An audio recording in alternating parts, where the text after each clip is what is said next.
There are two limit switches located on an IVAC unit. The limit switches are an integral part of the unit safety system and must never be bypassed.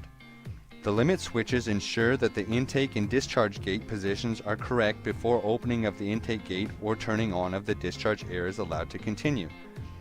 This is to ensure that the pressure vessel contains low or zero pressure before the intake gate is permitted to open.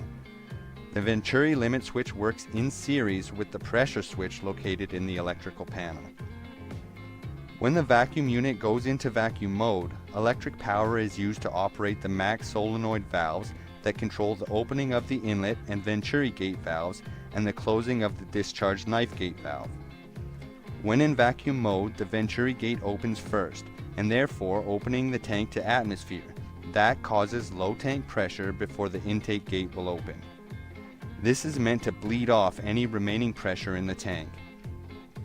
When the Venturi gate opens, it closes the Venturi gate limit switch, which is connected in series to the pressure switch.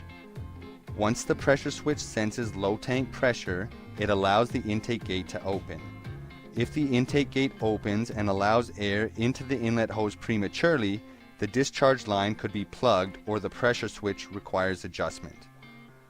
On discharge mode, to operate the discharge air solenoid and subsequently pressurizing the holding tank, the intake gate limit switch is closed or activated.